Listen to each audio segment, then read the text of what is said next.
السلام عليكم البنات، خوتي خواتاتي، مرحبا بكم معايا من جديد في القناة ديالي، قناة كارت الزهر. كنرحب بكم البنات جميعا. واليوم تحت الطلب ديالكم، وكما عودتكم دائما خليتوا لي في لي كومونتير جميع البنات والاغلبيه ديال التعاليق كيطلبوا مني القراءات ديال البنات الحنطيات. مرحبا بكم اختي. في هذا الفيديو نشوفوا القراءة ديالكم خصصناها للفال والحساب ديال البنت الحنطية. خوتي خواتاتي اللي كيتواصلوا معايا في الخاص كنقول لكم مرحبا بكم والف مرحبا، وحتى اللي كيخليو ليا تعاليق على حسب القراءات اللي بغاو او على حسب الفالات اللي بغاو، كنقول لكم ان شاء الله ربي غادي يوفقني باش انني نلبي الطلبات ديالكم جميعا. ومرحبا بكم خوتي خواتاتي. نقول لكم على ان القراءة الخاصة كنخليوها على الخاص، واليوم ان شاء الله غادي نقولوا بسم الله وغادي نتوكلوا على الله ونشوف اختي الحنطيه الحساب ديالك اش غيكون فيه. الحساب الخاص والفال الخاصه البنات بالنسبه لكم، حتى خوتي الرجال اللي كيبغي الفال ديالو خاص بي راني كنخلي لكم الرقم ديالي على واتساب، اتصلوا بيا. مرحبا بكم جميعا. البنت الحنطيه، قلبك اختي على طريق فيها الفرح والزهر والنصرات، خمامك في زياره لامي معيشه، راكي باغا تزوري باغا تعطي الصواب، وياتيك الله ان شاء الله بالعلاقه الجنسيه اللي عندك مع مول الفال ديالك. غادي تكون عندك في الوقت القريب، غادي يكون عندكم لقاء، وهذا اللقاء ضروري ما غتكون فيه العلاقه الجنسيه اللي بينك وبين الشريك ديالك.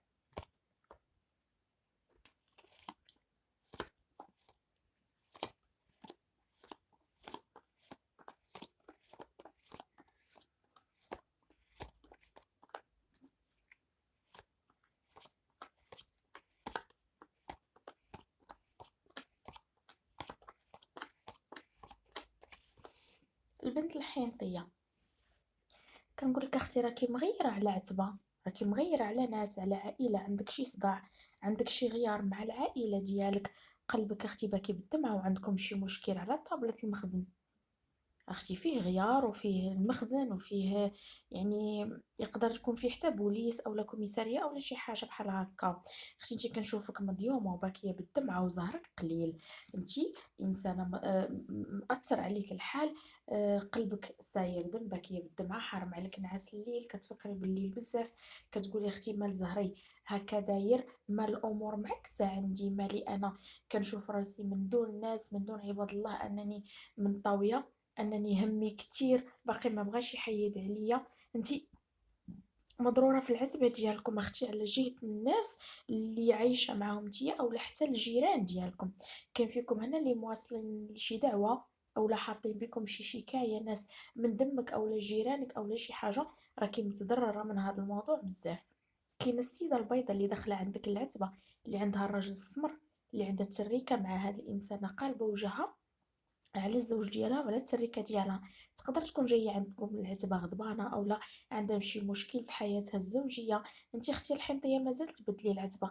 كاين السيد السمر مركوب الحديد اللي جاي على بلاد برا، كاين في طريقك اختي بالفرح وبالزهر وبالتيسير، على علم الفرح، على بيت الفراش اللي عندك معاه. على 3 وقات غادي يكون عندكم هذا اللقاء الحاجه الثقيله، يعني كادو ولا شي حاجه وصيتيه عليه يجيبها لك من بلاد برا، راه غادي تكون عندك عما قريب.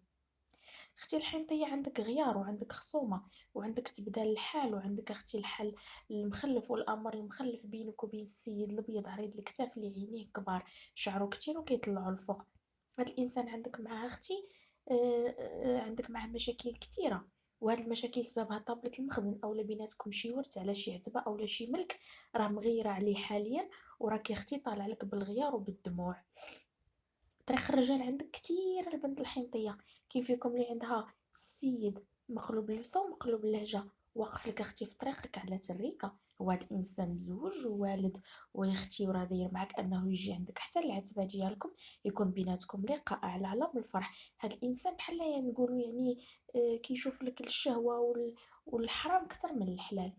يقدر يكون متردد على الزواج معك، واخا انت كتكوني طالبه على الزواج وكتقولي لي هاد العلاقه ما غاديش تكمل الا كان الحلال بيناتنا وتزوجتي بيه على سنه الله ورسوله.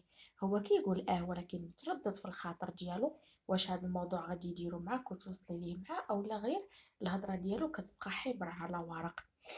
اختي الحنطيه، انا كنشوف فيكم البنات اللي عندها الشعر كيطيح، عندها بزاف شعرك كيطيح بواحد الشكل خيالي، فيكم البنات اللي محسودة من طرف العائلة، من طرف الصحابات، الناس اللي خدامين معاك عليك الغيط، عليك العين، عليك الحسد، كيهضروا فيك بزاف. والاغلبيه ديال الجمعيات اللي كيكونوا ديال الناس اللي كيعرفوا كيكونوا غير موضوعك اللي جابدين. انسانه اختي انتي مبقيتيش كتيقي، ما بقاتش عندك الثقه في الناس نهائيا، وليتي كتقولي اللي ثقت فيه اولا اللي نويت معاه الخير ما كيصدقش معايا. انسانه اختي اللي على قلبك على لسانك، انتي ماشي انسانه غامضه. فيكم البنات اللي ما كتقدرش انها تكتم السر ديالها، اي حاجه عندك في حياتك كتبوحي بها وكتقوليها وكتعاوديها قدام الملأ. هادشي ما دار لك حتى حاجه، زادك غير العين، وخلى ان يكون عندك الامر المخلف، وخلى على ان الرجال اللي كيشوفوا لك واللي كاينين حاليا في طريقك كيشوفوا لك غير اختي بالشهوه وغير بالحرام. كاين فيكم الحنطيه اللي عندها علاقه مع السيد الخمري، الحنطي معجون اللون، عندك مع لقاء على البلاد البعيده، جايك من عنده تليفون على اللقاء اللي بينك وبينه على عتبه الحرام وعلى على الحرام اللي غادي يكون بينك وبينه. هاد الانسان اختي عنده علم الفرح طالع عليه الزهر، على الفلوس الكتيره، على الخدمه اللي جايه، او على تبدال الحديد، الحديده اللي عنده حاليا، يعني طوموبيل او لا ركوب الحديد اللي عنده حاليا غادي يبدلو بالزهر وبالفرح وبالتيسير. هاد الانسان كيمشي عند الفقيه وكيعمل اعمال روحانيه ديالو، كيبطل اولا كيدير قبول اولا كيخدم على راسو. المهم هاد الانسان كيشد طريق الفقيه، وطريق الفقيه كيربح عليها وكيلقى عليها الراحه وكيلقى عليها النتيجه. اختي الحنطيه بلاتي نشوفوا التسريحه الثانيه ديالك البنات، كنقول لكم دائما يقدر الفعل ديالك ما يخرجش لك 100% في التسريحه الاولى، ولكن في الثانيه والثالثه كتكون القراءه منطبقه شيئا ما.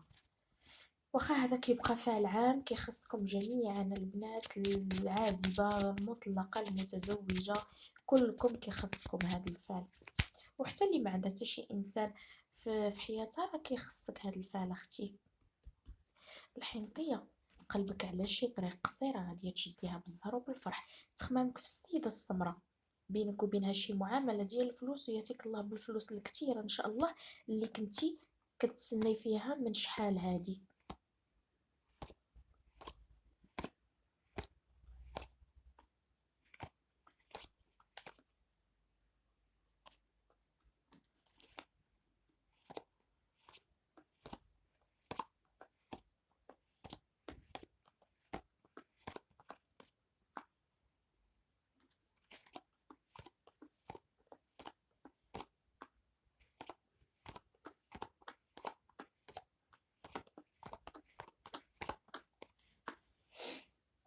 الحنطيه اختي كنشوف عندك عمل روحاني، غادي ديري عما قريب، غادي يحيد عليك العكوسات، غديري ابطالات، غتحيدي العين، غتحيدي العارض والمانع، غيكون عندك هذا العمل الروحاني على علم الفرح. وبها اختي تقدري تبدلي العتبه اولا الخدمه اللي انت خدامه فيها حاليا. عندك طريق سفر مع السيد الابيض، مربوع القد، عنده ركوب الحديد اللي انت وياه في علاقه ديال الحرام. هاد الانسان مزوج ووالد وراه في غيار مع الزوجه ديالو اولا مع الابناء ديالو، راهم في غيار حاليا. هاد الانسان كيسافر كيقطع البحر وكيعاود يرجع، انسان كيدير البليه في حياته.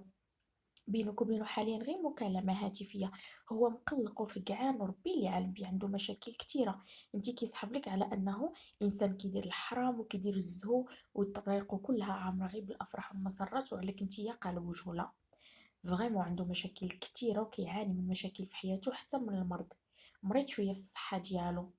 اختي الحنطية كيشوف لك السيد الحنطي اللي بحالك في البشرة، عنده فلوس كتيرة هاد الانسان وعندك معاه معاملة ديال الفلوس، بصح كنشوفو كيخدم ليك، هو كيمشي للفقيه وكيدير لك عمل سحري، هو كيخدم ليك باش انك ما تفارقيش معاه وتبقاي انت وياه في علاقة، وباش انه يبقى مطول معاك في العلاقة، مرتاح معاك، واخد داكشي اللي بغا. كيقول لك يهضر معاك على علم الفرح، وكيقول لك غادي نتزوج بك وغادي نجي لداركم وغادي نخطبك وغادي يكون بيناتنا العقد وكل شيء. بصح ما هادشي كيبقى يا اما معطل يا اما هضرته كلها غير كذوب، غير كيبغي يطمعك اولا كيبغي انه يخليك دائما على امل انك طونكي راكي معاه، راه الا غادي يكون زواج. لا، ما كنشوف والو من هادشي، عندك معاه غيار، انت ملفته عليه وجهك، هو كيدير لك اعمال سحريه باش انك ترجعي ليه وتعاودي تشوفي ليه لطريقه. كاين اختي السيد السمر اللي عنده شويه الحياه في وجهه، هاد الانسان كيموت عليك وكيتسطى على التراب اللي كتمشي عليه.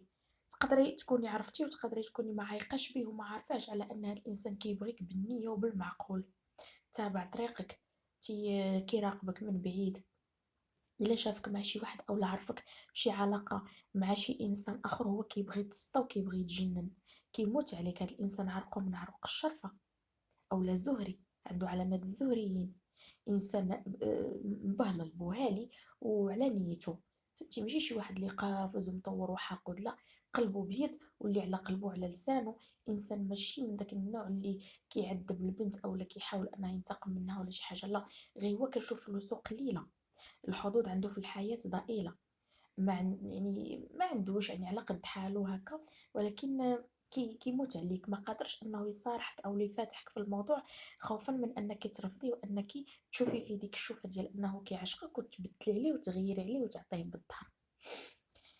كاين فيكم الحنطيات اللي عندها السيده السمراء مربوعه القد شعرها طويل وكحل، هاد الانسانه عندك معاها غيار، عندك معاها غيار اختي. وهاد الانسانه كتكتب ليك، كتمشي عند السيده اللي كدير اعمال سحريه وكدير لك كتابه وكدير لك سحر، فلوسك قلات، طريق العمل مبقاتش عندك، الزهر وعلام الفرح عندك قل، انتي انسانه تعكست لك تا امور السفر. مازال اختي لا درتي الابطال ودرتي هذا العمل الروحاني، مازال ان شاء الله ربي يفك عليك العقده، مازال ان شاء الله تلقاي السيده اللي غاديه توقف معاك قلبا وقالبا باش انك تحيدي السحر وديري ابطالات.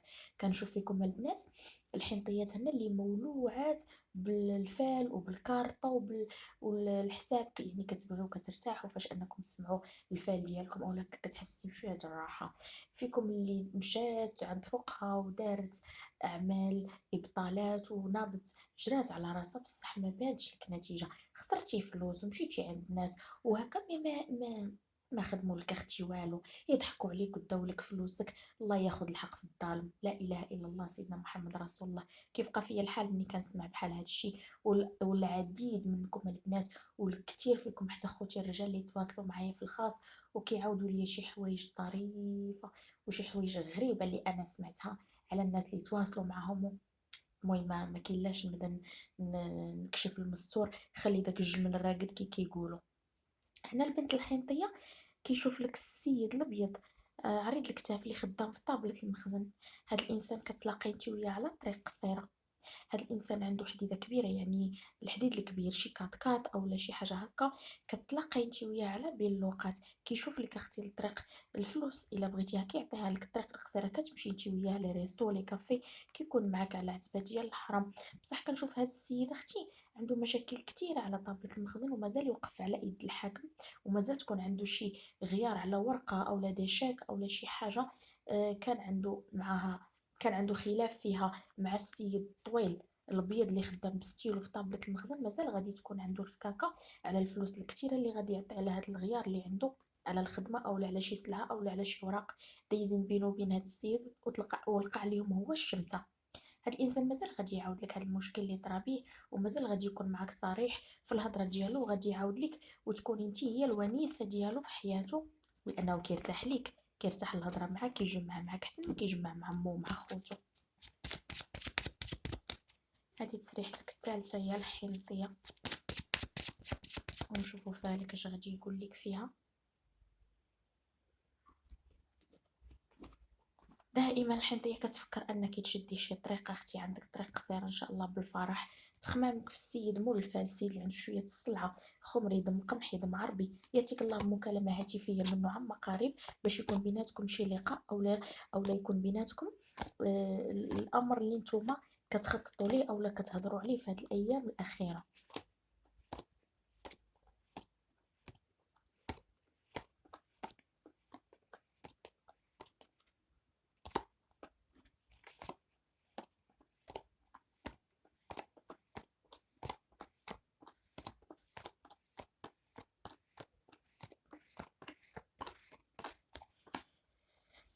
الحنطه يا اختي كنشوف على ان عندك ولا بد من تبدا العتبه، هاد العتبه اللي انت فيها حاليا عتبه سلبيه مدمراك، دير لك مشاكل، عندك فيها وقف الحال، ما مرتاحاش فيها، وملي دخلتي ليها كنتي مدهوره في الصحه ديالك، مريضه، خاسره على صحتك فلوس، دائما الطبيب، دائما الادويه، دائما، بصح باقي ما لقيتيش الراحه. هادشي جاي حتى من الطاقه السلبيه ديال الشياطين اللي ساكنين في هاد العتبه اختي، ما فيهاش الربانيين، فيها الشياطين. البنت الحنطية هنا اللي في علاقة مع السيد الحنطي، عندك معاه غيار، عندك معاه مشاكل، هاد الإنسان طريقه طريق الفساد، هاد الانسان كيدير اختي الحرام، انسان طاقته سلبيه، كيسممك، كيخليك انك دائما تفكري في لو بوين نيجاتيف معاه. واخا كيبغي قلبك يحن، واخا كتبغي انك ترجعي معاه للطريق وتحني فيه وتكوني انت وياه على نيه وتكبير، بصح هو ما كيتعادش، ما كيقولش صافي سمحت لي هاد المره، او لا صافي اتفقنا المره الثانيه، صافي المره الثالثه ما نعاودش، او لا عاد هو ما زايد فيه، عاد هو ما متبع طريق الحرام، طريق الفساد. فلوسو النص ديالهم مشاو في الفساد. كاين فيكم البنات اللي عندها علاقه مع السيد اللي كيلعب تيرسي، كيدير الحرام اختي، كيلعب تيرسي كيقمر قمار. ما عندك ما ديري بطريقه، طريقه كحله، بعدي عليه اختي تلقاي الخير، وبعدي عليه تلقاي الراحه في حياتك. انت انسانه بعيده على الحرام. اون فوا كتلقاي راسك طايحه في شي سيتوياسيون فيها الحرام، كتمرضي في الصحه ديالك، الداخل ديالك كيمرض. انت انسانه الا حلمتي الواقع ديال ديك الحلمه كيتحقق والو حتى بعد سيمانه. انسان اختي لحق عليك، اللي مشى تحك عليك وظلمك كيمشي مكسور، ما عمرو كيشوف طريق الربح، وما عمرو كيحلم بالصحه ديالو ترجع ليه مازال. ربك ياخذ لك حقك من الناس اللي ظلموك، ومن الناس اللي تعايبتي معاهم، اولا من الناس اللي قهروك في الصحه ديالك. انت بنت لمي معيشه طبعا لك الطابع الكبير. فيكم البنات هنا اللي مزوجه، عندك السيد، الزوج ديالك السيد السمر مركب بالحديد، عنده علاقة اختي ثلاثية مع واحد الإنسانة شادة فيه شدة العمى في الظلمة، هي وياه على بيت الفراش على الحرام. هي وياه يا إما نقول لك يا إما حاليا حاملة منه، أو حملات وطيحوا ليها. هاد الانسان كيدير الحرام طريق وطريق الفساد، طريق وطريق الزهو، غادي يكون في شي مشكل على طريق الحرام، يا اما مع طابله المخزن يا اما معك نتيا، لانني كنشوفو عنده وقفه على طابله المخزن على يد الحاكم فيها الغيار، والغيار سببه الفساد. ها هو. وكاين فيكم اللي الزوج ديالها غادي يكون مريض في الجهاز التناسلي ديالو، غادي يمشي عند الطبيب وغادي يصدمو بشي خبر، اولا غادي يدير تحاليل، والتحليل ديال هذاك النتيجه ديال داك التحليل غادي تخرج سلبيه ديال بصح. كنقول لك الحنطيه صبري، ما عندك ما ديري، هذا راجلك بات ولادك، الا وقفتي معاه وعطيتيه اختي يد المساعده، بصح غادي تكون عندك شي، غادي تكون عندك شي فرحه، وغادي يكون عندك النصر والزهر وعلام الفرح على العمل الروحاني اللي غادي يدوز كابطال بينك وبين الزوج ديالك. لانني كنشوف طريق الحرام كتجيب ليه حتى السحر مع البنات، لدرجه انه كيخسر عليهم، اولا محبوب، اولا كيطمعوا فيه كزواج تاني، كيبداو كيسحروا ليه. وهذا السحر كيأثر عليك انت وولادك، لانه كيدخلوا معكم حتى العتبه. طريق الحرام ما جاياش معاه، مازال يعطيها باتساع، مازال اختي الحنطيه تصبري وتنوضي وتكافحي مع الزوج ديالك، وما تسمحيش فيه وما تخليش لواحده اخرى تديه، ما يمكنش. انتي مرتو اولى باي وحده، موت ولادو ما يمكنش انك تسمحي، وما يمكنش انك تفرطي وتبقي انتي حاطه يدك على خدك وكتسناي المعجزه تطيح عليك من السما، ابدا. هنا الحنطية اختي كنشوف على ان عندك غيار مع السيدة البيضاء، عندها فلوس كتيرة وعندها خدمة، أعمال حرة ديالها، خدامة في أعمال حرة، يعني تجارة ولا صناعة ولا شي حاجة. هاد الإنسانة طريقها طريق الفقيه، كتسحر ليك، كتخدم ليك، بينك وبين السيد الحنطي اللي عندك معاه علاقة حاليا. هاد الإنسانة طاقتها سلبية وغايرة منك وحاسدك، ولو كان لقات، لو كان هي عاشت في الجسد ديالك وكان عندها داك الجمال اللي عطاك الله، حاسداك عليه، تابعاك على الكبيرة وعلى الصغيرة. هاد الإنسانة غادي يكون شعرها قصير ماشي طويل، وكدير لي زيكستونسيون ولا كتركب الشعر. حظي منها هاد الانسانه طاقتها سلبيه بزاف، حاولي انك تعطيها بالظهر وما تيقيش فيها مازال، وما تخليش ليها حوايجك، وما تخليهاش انها كدور وكتسركل في الدار ديالك كما يحلو لها. لا، ديري بالك من البنات الحنطيه، لان البنات كنشوفهم هنايا عندك السعد وعندك الرزق وعندك التيسير مع الرجال، وما عندكش اختي مع البنات. البنات حقودات كيشوفوا لك بالغيار، وكيشوفوا لك اختي بالعكوسات وبالسحر. ما تيقيش بزاف البنت الحنطيه. شوف اختي التخريجه ديالك اشنو غادي تقول لك فيها كارت الزهر، والفال ديالك اليوم اش غادي يخرج لك في الحساب. ما تنسوش البنات ديروا لايك لا فيديو، خليوا لي تعليق على حساب القراءات اللي كتبغيو، ومرحبا بكم جميعا.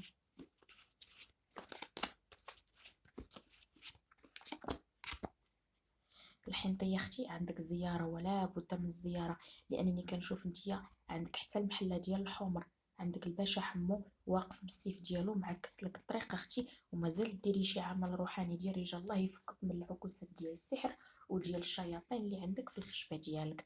عندك اختي علام الفرح على طريق برا، مازال اختي تجمعي قشك، ومازال ترزمي، ومازال تقطعي البحر وتمشي بشي البلاد برا بالفرح وبالزهر وبالنيه.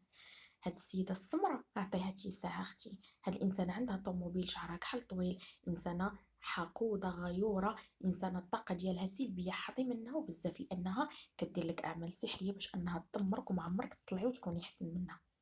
اختي الحنطيه طريقك طريق الرجال، الا البيض الا السمر الا مقلوب لبسه ومقلوب اللهجه، كاملين واقفين في طريقك، كاملين كيشوفوا لك اختي بعلام الفرح، كلهم باغيينك. انت مازال يعطيك الله ومازال ينصرك الله باش انك تولي تختاري بين الرجال الحنطيه.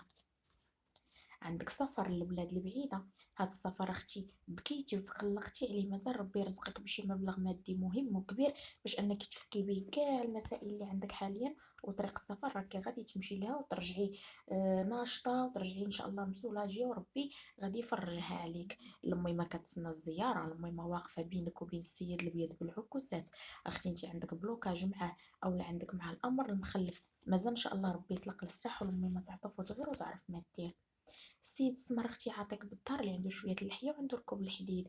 هاد الانسان عندك معاه غيار، يا اما حاليا راه مسافر اولا كيشد الطرقان بزاف في السفر في الخدمه ديالو. جاياك الحاجات ثقيله على بين الوقت، اولا خدمه جديده ان شاء الله تفرحي وتزهري وتنصري عليها على فلوس. مازال ان شاء الله رجال الله يعطفوا ويغيروا ويعرفوا ما يديروا. مازال ان شاء الله تكون طريقك طريق تيسير، ومازال الخدمه اللي انت كتحلمي انها تكون عندك غادي تكون عندك عما قريب. ها اختي السيد الحنطي كيشوف لك بالزهر وبالفرح. كاين فيكم اللي عندها السيد الحنطي في حياتها، هاد الانسان عندك معاه مبلغ مادي وعندك معاه شي خدمه عامه قريب غتكون بيناتكم بالفرحه وبالزهر وبالنصره. البنت الحنطيه جاياك مكالمه من عند السيد مولفه اللي انت وياه على علاقه فيها الحرام، جاي عندك على طريق الزهر والفرح والتيسير، غادي تتلاقاو وغادي يكون بيناتكم لقاء حار، ولقاء كانت فيه غيبة شوية، وراه موحشك وجاي عندك بواحد الشوق كبير. انتي اختي بالنسبة للحنطية اللي مزوجة او اللي عندها شباب صغير، عندك الفرح والزهر والتيسير على طريق فيها الفرح. وهاد الطريق غادي تلقاي فيها مفاجأة ليك سارة كنتي كتسنيها من شحال هادي، وقريب ان شاء الله انها تحقق لك، وقريب انها تكون في طريقك ان شاء الله وجهد الله ورجال الله.